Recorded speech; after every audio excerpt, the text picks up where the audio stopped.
रात के 12 बजे थे। आसमान बिल्कुल काला था। हल्की बारिश खिड़कियों पर गिर रही थी। अर्जुन अपने नए घर में अकेला था। उसने यह पुराना सस्ता मकान हाल ही में खरीदा था, जिसके बारे में अजीबोगरीब घटनाओं की अफवाहें थीं। लेकिन अर्जुन भूत प्रेत में विश्वास नहीं करता था। बिस्तर पर लेटे हुए उसने एक खटखट की आवाज सुनी। शायद पेड़ की कोई टहनी होगी, उसने सोचा। लेकिन आवाज फिर आई, स्लो बट क्लियर। टॉर्च लेकर वो खिड़की की तरफ गया। जैसे ही उसने पर्दा हटाया, उसकी सांसें थम गईं। एक पीला सूखा हाथ शीशे से चिपका हुआ था। वो चीखना चाहता था, लेकिन उसका गला सूख गया था।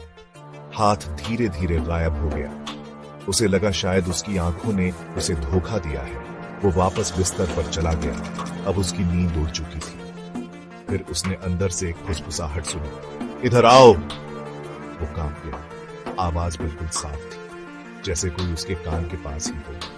टॉर्च जलाकर उसने कमरे में देखा, नो वन। अचानक उसका फोन बजा। Unknown number. हिचकिचाते हुए उसने फोन उठाया और उसे एक लंबी भयानक हंसी सुनाई। कॉल अचानक कट गई। फिर उसने उसे देखा। कोने में अ टॉल डार्क शैडो। उसकी कोई आंखें नहीं थी, बस दो गहरे खाली गड्ढे। अर्जुन भागना चाहता था, लेकिन उसके पैर जमीन से चिपक गए। साया धीरे धीरे आगे बढ़ा। तुम मेरे घर में हो? एक भयानक आवाज गूंजी। अर्जुन ने अपनी आंखें जोर से बंद कर ली।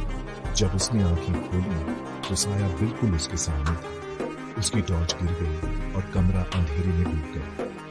अगली सुबह अर्जुन अपने बिस्तर पर मृत पाया। डॉक्टरों ने कहा हार्ट अटैक।